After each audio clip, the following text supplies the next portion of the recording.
Paz, queridos, vamos ao momento da palavra.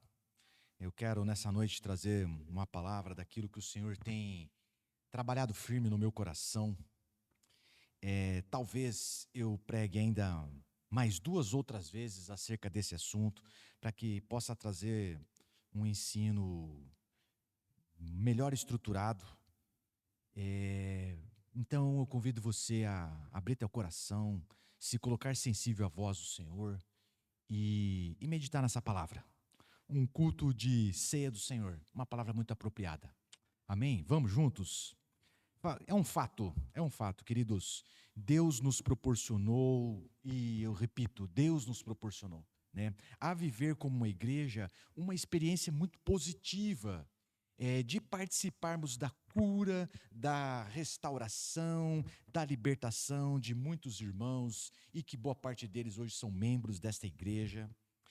Convenhamos, né? Gente decepcionada, gente frustrada, gente desgarrada, gente que não queria mais ouvir falar de igreja, não queria mais ouvir falar de ministério, mas de alguma forma foram tocadas pelo Espírito Santo de Deus e voltaram a sonhar os planos de Deus. Voltaram a acreditar que poderiam ser usadas por Deus, voltaram a acreditar que os seus talentos contribuem para o reino de Deus.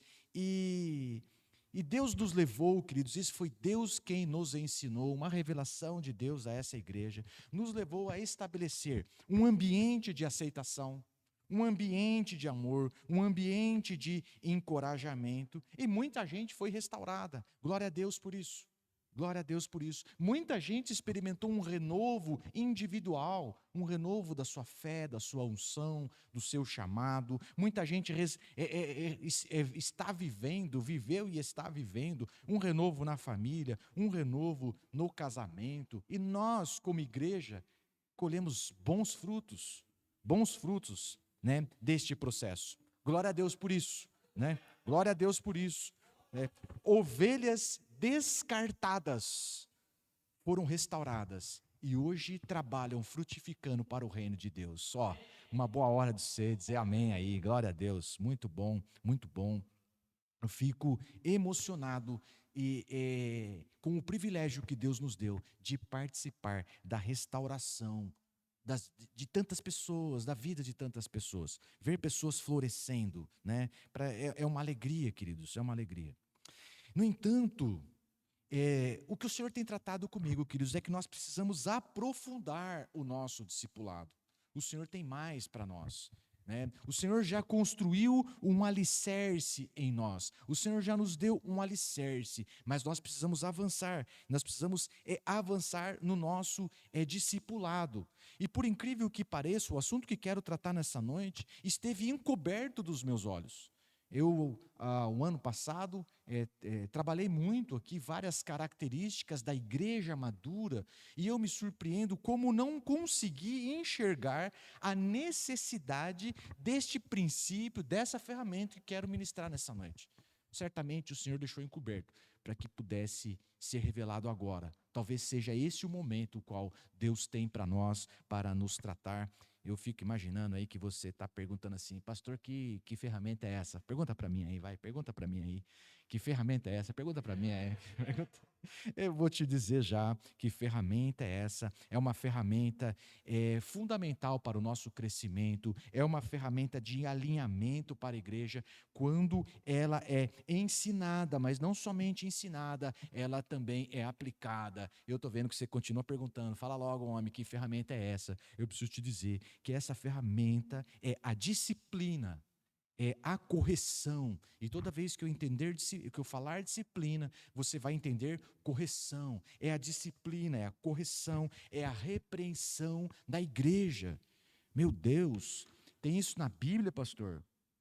Tem, meu irmão, tem. E eu preciso te dizer que, na verdade, a disciplina faz parte, é necessária para todas as instâncias da nossa vida. Vamos nos recordar aqui da nossa infância, né? Primeiro quero te dizer o seguinte, a disciplina tem 2 estágios. O primeiro estágio é ensinar, é informar, é incentivar, E ensinar de novo, informar de novo, carinhosamente, pacientemente, ensinar. Esse é o primeiro estágio.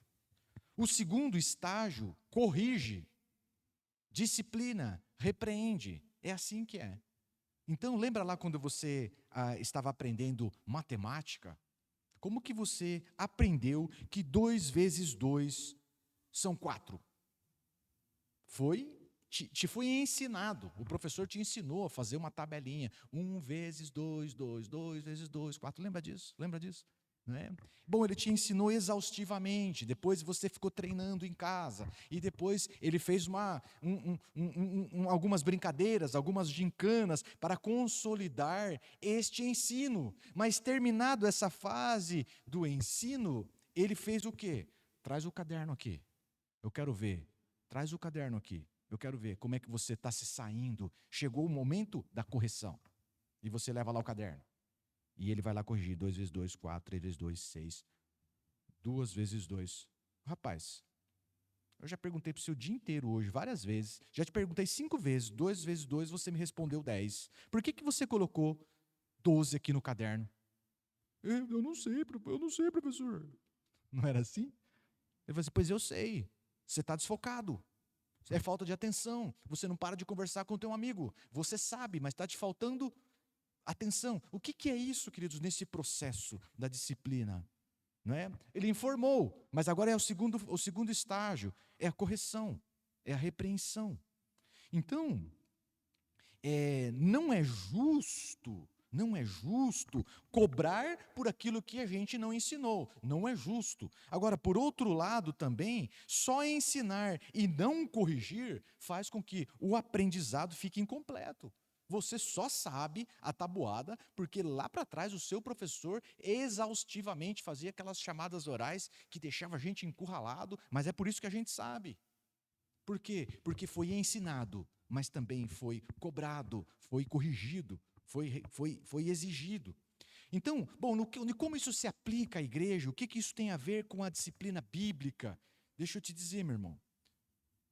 Não é, na igreja não é só amor. Não podemos viver só amor, só incentivo, só compreensão. Não, eu entendo, meu irmão, claro, eu entendo. Não entendo de novo, só aprovação. Viu? Não dá para viver só assim. Isso tudo precisa de um tempero a mais. Isso tudo precisa ser equilibrado com a disciplina, com a correção, com a repreensão.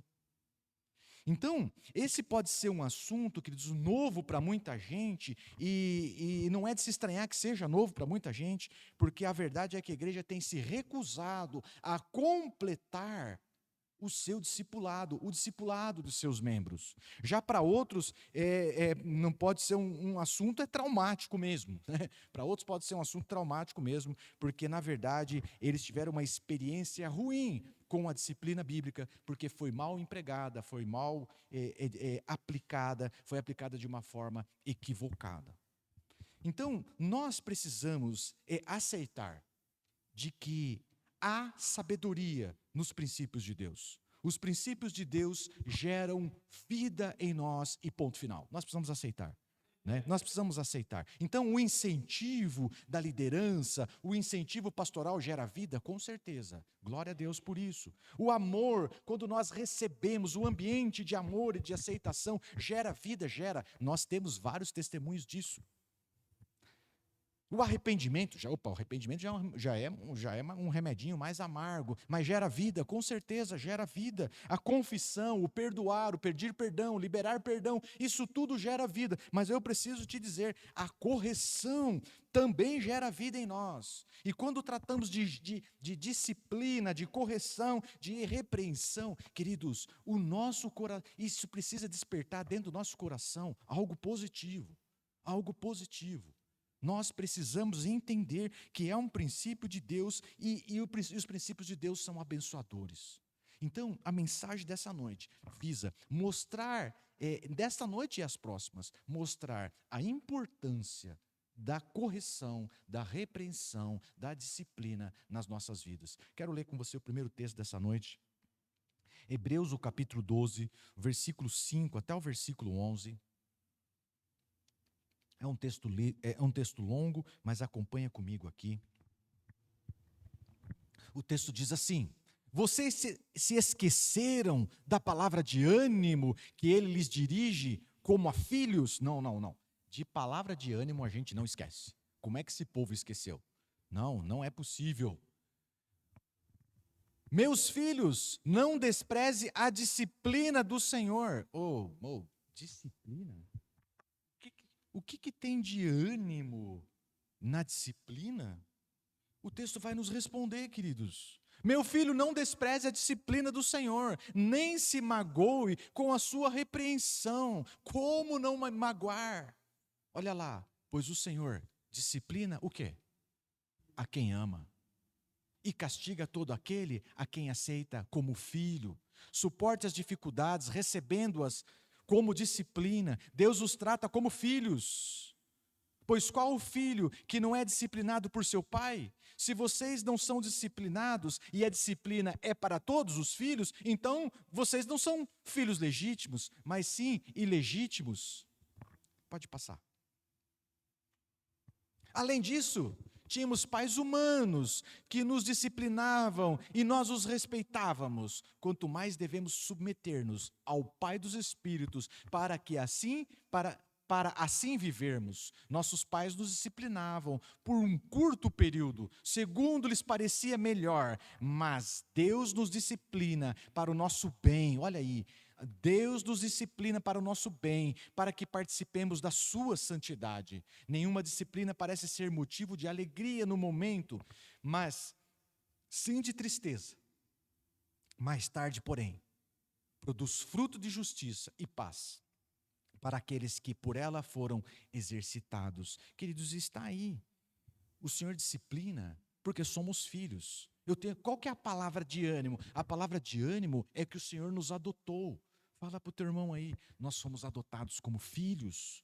E quando o Senhor disciplina filhos, então isso significa que você não é órfão, significa que você não é um bastardo, não significa que você não é um filho ilegítimo. Você é um filho legítimo e filho é corrigido. É assim. Então, a disciplina, a correção nos traz vida. Deus disciplina a quem ama e faz isso para o nosso bem, para que nós tenhamos intimidade com Ele, como diz o texto, para que participemos da santidade dEle. Queridos, se não vivermos a santificação, se não buscarmos a santidade, não podemos ver o Senhor, não podemos nos relacionar com o Senhor. Ninguém verá o Senhor se não aceitar esse processo.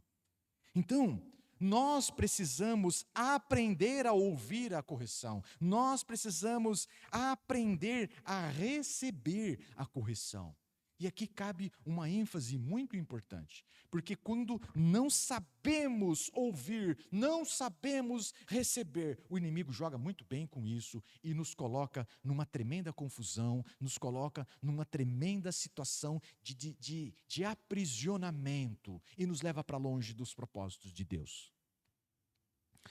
A armadilha de Satanás é o seguinte, na correção, meu irmão, entenda isso aqui, na correção, quem está sendo reprovado não é você.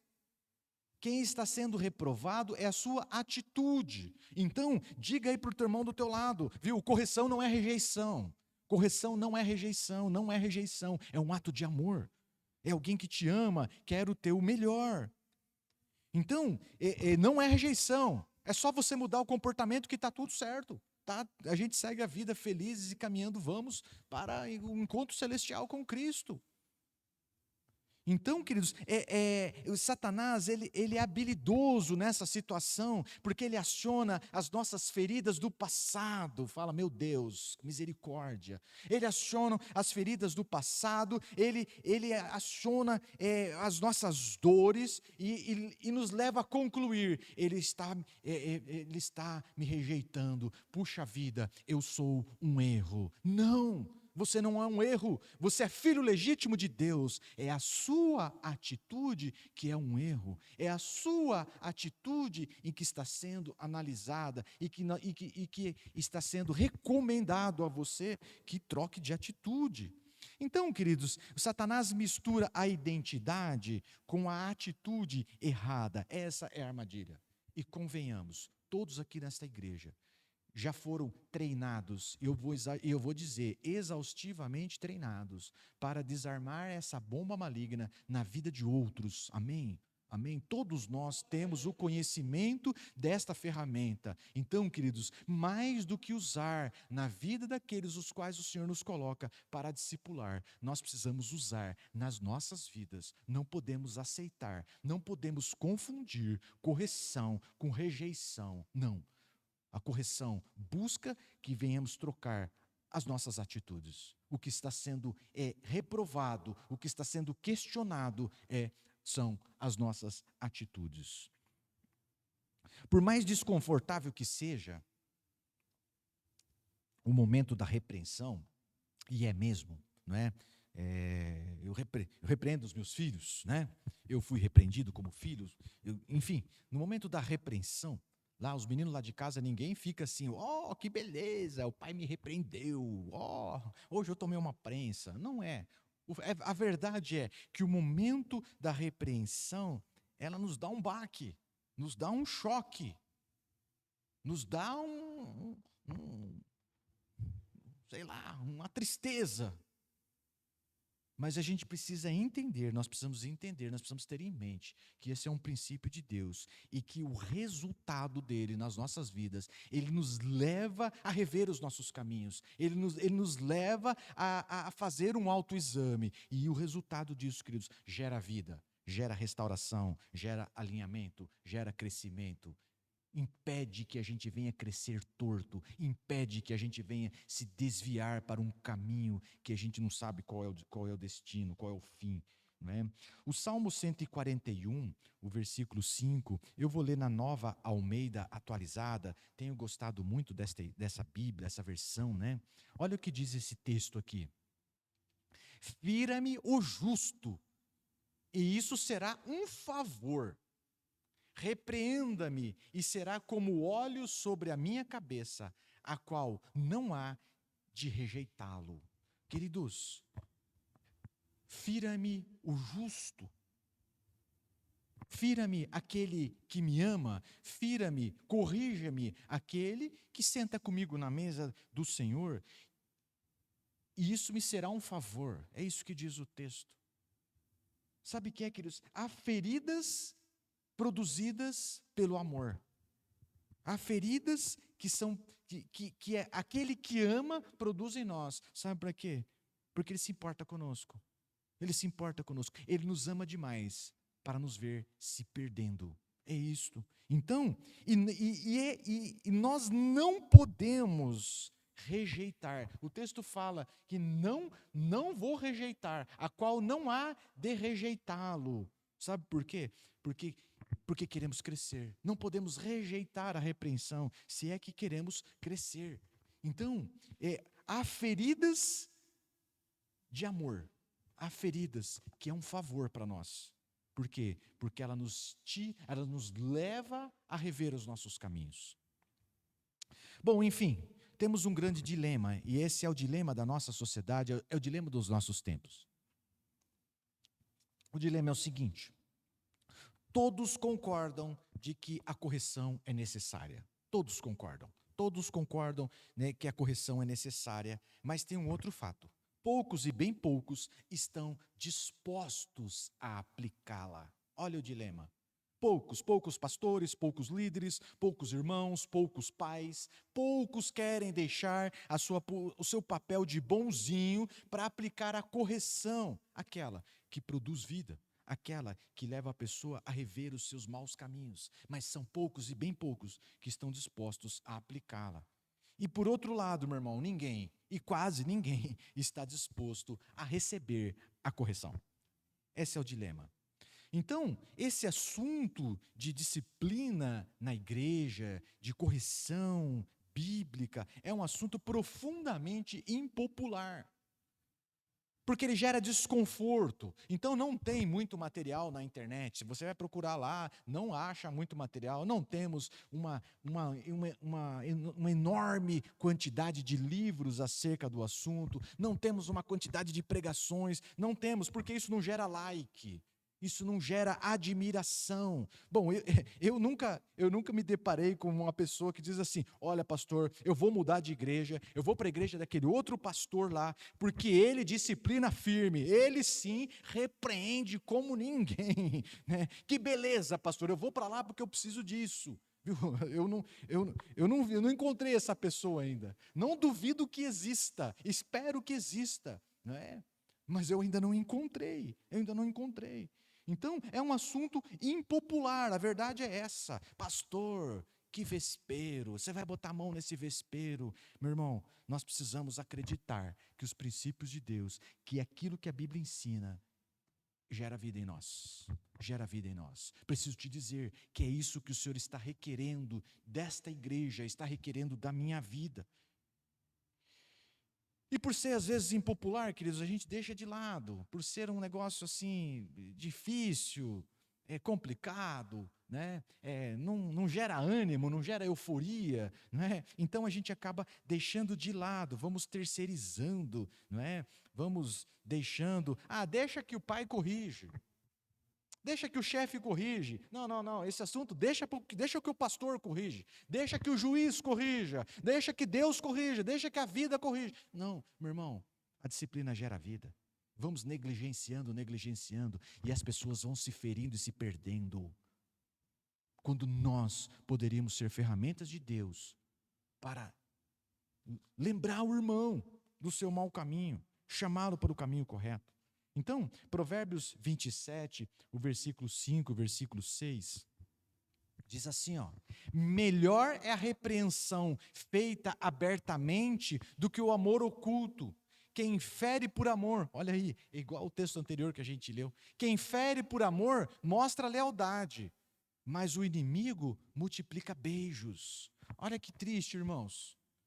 Às vezes nós nos tratamos como irmãos, mas quando ignoramos o princípio da disciplina, nós vamos multiplicando beijos, nós vamos multiplicando abraços, nós vamos multiplicando aprovação na vida daquele que não está num bom caminho, que está se desviando. É necessário esse princípio da palavra de Deus. Nós vamos dar mais detalhes de como a dose certa, a forma certa, como isso deve ser aplicado.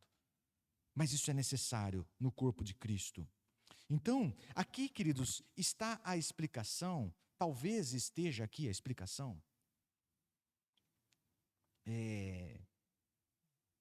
do porquê, o motivo pelo qual muita gente não cresce espiritualmente. E a nossa ênfase é na vida espiritual, mas às vezes não cresce em área nenhuma da vida. Sabe por quê? Porque é o seguinte, talvez nunca tenha sido corrigido por alguém. Talvez nunca tenha sido repreendido por alguém. Né? Por quê? Porque não teve pai. Porque não teve líder, porque não teve pastor, porque não teve quem o dirigisse, nunca foi repreendido. Ele foi seguindo a vida. Ou então, meu irmão, e pior, né? Apesar de ser disciplinado, apesar de ter sido corrigido, ele nunca aceitou a correção. Então temos duas situações que podem explicar a falta de crescimento na vida de muita gente. Nunca foi corrigido, nunca foi disciplinado, nunca foi orientado. Ou então, ele nunca aceitou a correção. Então, o texto de Provérbios 10, o versículo 17, eu também vou estar lendo aqui na Nova Almeida atualizada, ele dá a explicação para essa falta de crescimento. Fala assim, o caminho para a vida é de quem guarda o ensino, mas o que abandona a repreensão, acontece o quê? Anda errante, anda para um lado, para o outro sem destino, anda batendo cabeça. Anda para cá e para lá, desnorteado, sem propósito, não sabe para onde vai chegar. Por quê? Porque não acata, porque abandona a repreensão. Quando recebe a repreensão, abandona. Não, aí foi duro demais para mim, isso não dá para mim. E abandona a repreensão. Não cresce, não avança, não tem um norte, não tem uma chegada. Então eu queria te convidar para nós analisarmos juntos uma situação por um outro ponto de vista, não é? As situações têm vários vários pontos de vista. Eu quero te convidar a deixar uma posição e assumir o outro lado da mesa para a gente analisar alguns fatos.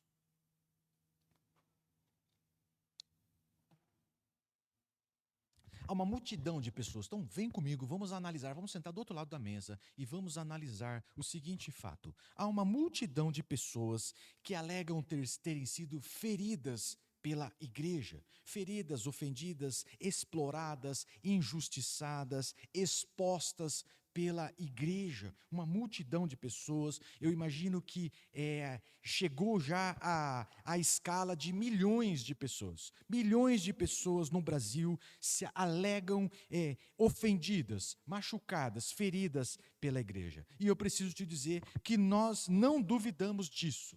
Nós não duvidamos disso, pelo contrário, nós somos testemunhas dessa infeliz realidade. Nós somos testemunha. Como começamos aqui a pregação, é isso. Nós somos testemunhas dessa infeliz realidade.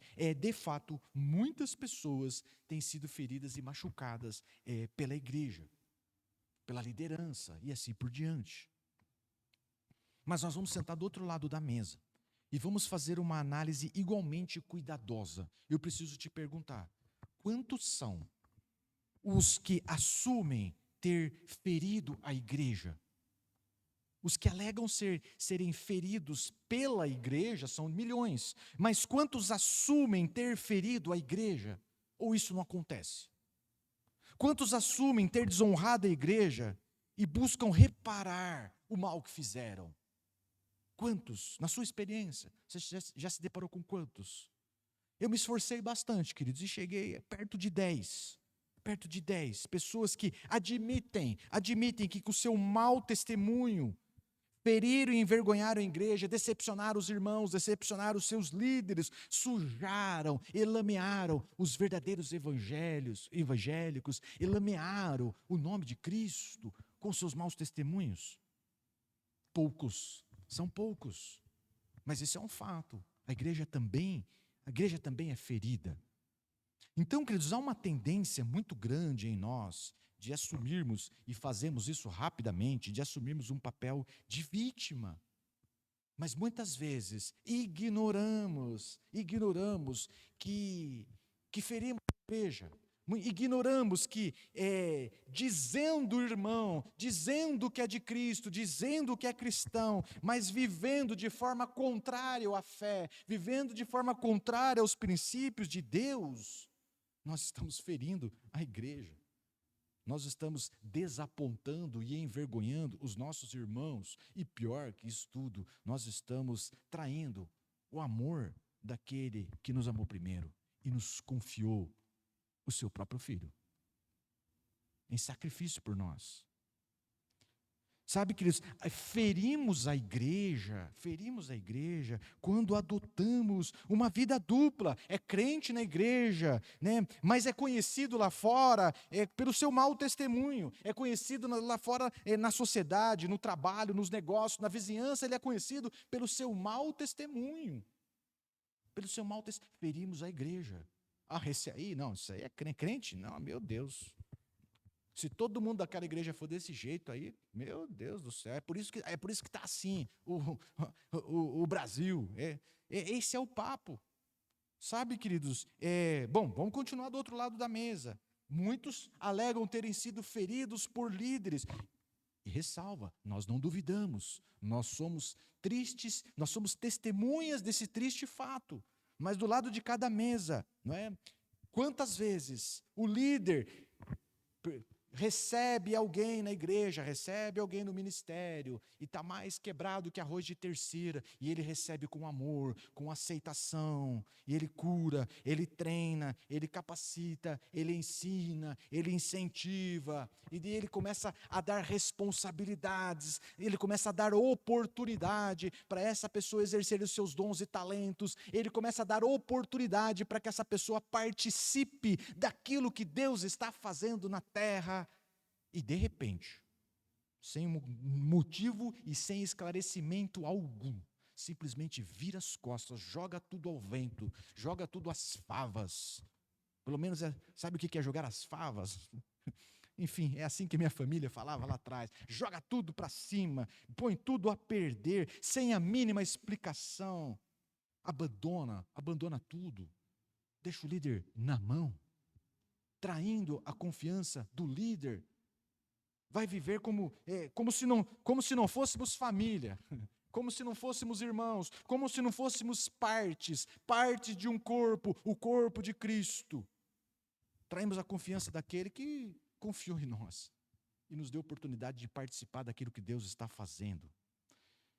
Essa é a realidade, meu irmão. Essa é a realidade. A pergunta boa é: qual que é o remédio para isso tudo? Qual que é a saída para isso tudo? Qual que é a saída para isso tudo? Porque a igreja também não pode assumir o papel de vítima. Ai, coitadinha de nós, tá vendo? A gente aposta, as pessoas nos dão as costas para nós. Não. A saída para isso, queridos, é um coquetel terapêutico. É um coquetel terapêutico. E eu glorifico a Deus, porque boa parte desses remédios, boa parte dos componentes desse coquetel, o Senhor já incorporou na cultura dessa igreja. Na cultura dessa igreja. Então qual é o remédio? O remédio é amor sempre. O remédio é aceitação sempre. O remédio é arrependimento, confissão, transparência. Nós vamos viver em verdade, confessando nossos pecados uns aos outros. O remédio é esse, é pedir perdão e liberar perdão, é pedir perdão e estar pronto para perdoar. E falta mais um ingrediente nesse coquetel, é a disciplina, é a correção, conforme orienta a palavra de Deus. Esse é o coquetel terapêutico que vai nos levar, queridos, ao crescimento e à maturidade. Eu preciso te confessar, é muito oportuno o que Deus está nos chamando. Por quê? Porque já faz parte da nossa cultura uma vida de arrependimento. Já faz parte da nossa cultura a confissão de pecados. Já faz parte da nossa cultura entendermos que somos corpo, que é necessário, que você é importante para a minha vida e que eu sou importante para a sua vida e que nós juntos em unidade trazemos a glória de Deus, refletimos Cristo para essa sociedade. Já é cultura dessa igreja perdoar, estar pronta para perdoar, perdoar rápido, liberar perdão rápido, pedir perdão rápido, já faz parte da nossa cultura. Nos falta só um componente. Fala para o teu irmão, está fácil. Fala para o teu irmão, está fácil, está muito fácil, está muito fácil. O que nos falta é a cultura da disciplina. É a cultura da disciplina bíblica e é isso que Deus quer trazer a nós. Então, é um remédio amargo, meu irmão. É um remédio amargo. Certamente é um remédio amargo. E é por isso que muitos estão evitando de tomá-lo. Mas na dose certa e bem aplicado, contribui de forma eficaz para a saúde da igreja. Contribui de uma forma eficaz para o nosso crescimento. Contribui de uma forma eficaz para o nosso amadurecimento. Então, a disciplina bíblica, a correção, ela produz um efeito. O primeiro efeito da correção é nos mostrar o erro. Às vezes estamos num caminho enganados e andando rápido nesse caminho enganados. O primeiro efeito da correção é abrir os nossos olhos, é nos levar para um autoexame e falar, eu enganado? Meu Deus. O segundo passo, queridos, da repreensão, nos responsabiliza pelo nosso erro. Nos responsabiliza. Você é o responsável por essas consequências. As escolhas têm consequências e você é responsável por essas consequências. Afinal, a escolha foi sua. Nos responsabiliza pelos nossos erros. E o terceiro efeito da correção, ela nos lembra que nós temos que reparar os nossos erros. Então, queridos, muitas vezes eu e você, nós criamos os nossos problemas. Criamos detalhadamente, arquitetonicamente, e vamos fazendo aquela embrameira, vira uma macarronada, né? E depois está aquela embrameira toda. E a gente crê firmemente que o outro vai conseguir desembramar aquilo. Eu preciso te dizer, queridos, ninguém mais habilidoso, ninguém mais preparado para desembramar a nozeira toda do que aquele que criou a bagunça toda. Nós, a correção, nos lembra que nós precisamos reparar os nossos erros. Reparar, nós precisamos corrigir os nossos erros. Bom, vamos seguir aqui. Tem um texto precioso que vai mostrar para nós a dose certa na forma certa. Fala isso aí para o teu irmão, porque a gente precisa ficar com isso registrado. A dose certa na forma certa. Dose certa na forma certa. Essa é a terapêutica correta. Não pode errar a dose, não pode errar a forma, senão dá problema. 1 Tessalonicenses, o capítulo 5, versículo 14, dá essa linha muito clara, queridos. Olha como é que é legal isso aqui. Exortamos vocês, irmãos, a que advirtam os ociosos. Tem uma letrinha aí na NVI que se refere, os ociosos se refere aos insubordinados. Advirtam os insubordinados, confortem os desanimados, auxiliem os fracos, sejam pacientes para com todos. Então aqui, queridos, tem uma terapêutica completa. A terapêutica completa. O diagnóstico certo leva para o tratamento certo.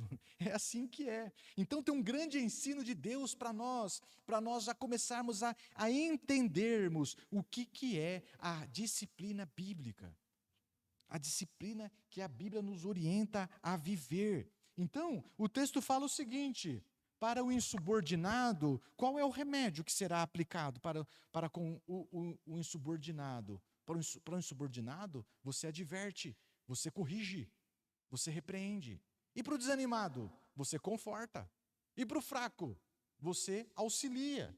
Queridos, na hora que a gente mistura, a gente inverte o tratamento, sabe o que acontece? Nós adoecemos o rebanho. Se a gente inverter o tratamento, a gente vai cometer o erro de outros, a gente vai ferir pessoas, a gente vai machucar pessoas. É só você confortar um insubordinado, você auxiliar o insubordinado e você exortar o fraco. Pronto, matou o fraco, fortaleceu o rebelde. Olha que situação. Olha que situação. Então, queridos, a dose certa, na forma certa, se errarmos essa terapêutica, sabe o que vai acontecer? Nós vamos adoecer o rebanho, nós vamos ferir pessoas, nós vamos errar, como outros já erraram, e talvez erraram na tua vida. Na tua vida. E talvez seja por isso que muita gente torce o nariz quando se trata de disciplina na igreja. Mas é um assunto profundamente bíblico. E eu convido você, vamos juntos, não só a me ouvir, mas e muito mais do que isso, busque estudar esse assunto. Um assunto bem renegado nos nossos dias. Então, queridos, há uma ação certa para cada caso. O cidadão que não sabe, é ignorante acerca da palavra de Deus, o que nós vamos fazer? Nós vamos ensinar. Nós vamos pegar pela mão e nós vamos ensinar os princípios elementares da fé. Vem aqui comigo, filho. Vamos fazer o discipulado. É assim, salvação é assim, Cristo. Vamos explicar para a pessoa cada passo da fé. Ao fraco, nós vamos ajudar, viu? Meu amigo, vamos ajudar você a carregar a sua carga. É uma ajuda, a carga é sua, mas conte conosco, nós vamos te ajudar. Ao doente nós vamos curar as emoções, nós vamos curar a alma, nós vamos curar o espírito. Conte conosco nesse processo de cura, meu irmão. Agora, já tem os fundamentos da fé. A essa altura já devia ser mestre. A essa altura já deveria estar produzindo frutos que glorificam o Senhor. Mas, na verdade, o que está produzindo o que está dando trabalho. O que se faz com esse? O remédio certo, na dose certa. A este, exorta, corrige, repreende. Para ver se recupera o trilho do crescimento, o trilho do amadurecimento. Então, queridos, há uma dose certa para cada situação. Só há uma ação que serve para todos. Só há uma ação que ela é genérica, vale para todo mundo. E o texto é muito rico nisso aí. Pode voltar para nós. O texto de 1 Tessalonicenses 5,14 diz assim, ó, vou ler de novo completo para você, e você vai perceber qual é a ação que vale para todo mundo. Exortamos vocês, irmãos, que advirtam os insubordinados, confortem os desanimados, auxiliem os fracos e sejam pacientes. Para quem? Com quem? Para com todos. Para com todos. Na próxima pregação eu quero trazer o ambiente da correção. O ambiente da correção. Eu preciso te adiantar que o ambiente é de paciência. Paciência. A paciência se aplica a todos. Viu? Não pode faltar a paciência. Não é assim, aplica a paciência quando tem. Se não tem, vai sem paciência mesmo. Não, não. A paciência não pode faltar nesse processo de disciplina bíblica. Não pode faltar, porque a paciência, queridos, é um fruto do Espírito Santo. A paciência é resultado do amor de Cristo em nós. Então eu preciso te dizer claramente, se você não tem paciência, você está inabilitado a exercer a disciplina, seja na tua casa com os teus filhos, seja na tua empresa, seja na igreja, seja onde for. O ambiente da disciplina, o ambiente em que a disciplina, que a correção gera bons frutos, como quer a palavra de Deus, ele é regado de paciência, e paciência para com todos, para com todos. A paciência é um fruto do Espírito e ela mostra que o amor de Cristo está sendo gerado em nós. Posso ouvir um amém? Posso ouvir um amém? Glória a Deus. Vamos para o último texto, Provérbios 25, 12. Provérbios 25, 12 diz o seguinte: como brinco de ouro e enfeite de ouro fino é a repreensão dada com sabedoria a quem se dispõe a ouvir. Sabe, querido, esse texto está querendo dizer o seguinte, que a correção, ela enriquece aquele que sabe ouvir. Aquele que dá ouvido à repreensão, ele tira proveito disso, ele enriquece em função disso. Então, parte do conselho depende da sabedoria de quem dá o conselho. Mas a outra parte depende de quem recebe o conselho.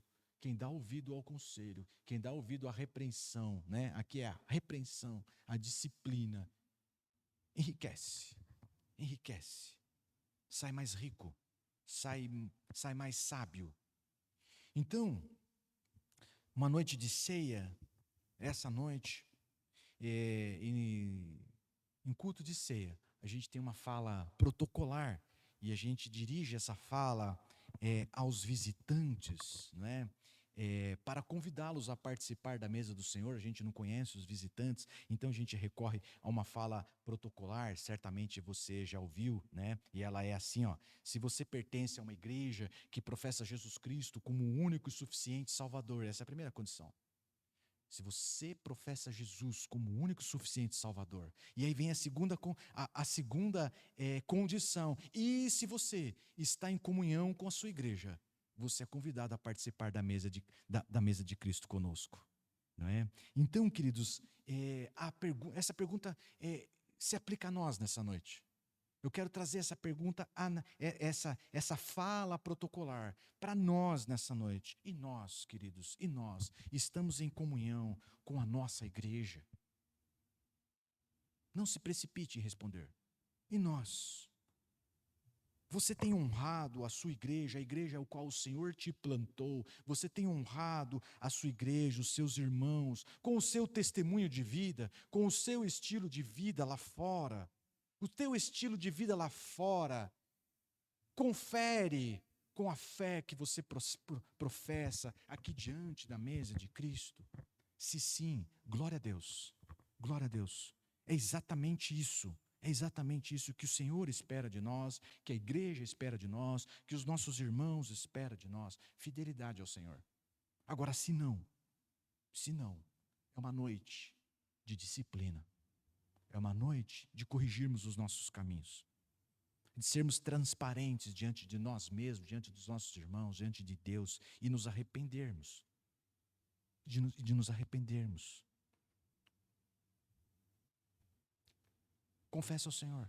Repare os erros. repare os erros, arrume os problemas que você criou, peça perdão, libera perdão, reconcilie. A igreja tem muito problema, pastor, mas com certeza, todos nós estamos aqui juntos e somos em muitos, tem problema de montão, mas eu preciso te dizer que o Senhor nos plantou aqui e o Senhor espera que nós, com a sabedoria que vem dele, venhamos gradativamente a resolver os nossos problemas, ministrados pela palavra dele, ministrado pelo amor dele.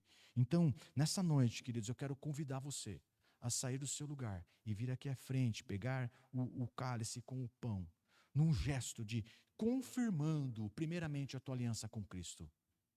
Eu sou de Cristo e eu vou viver segundo os princípios de Cristo, mas confirmando também a sua aliança com os seus irmãos. O Senhor nos plantou nesta família.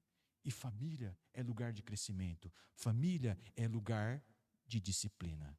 Família é lugar de vivermos em unidade e crescermos para glorificando a Cristo Jesus. Amém? Que Deus te abençoe.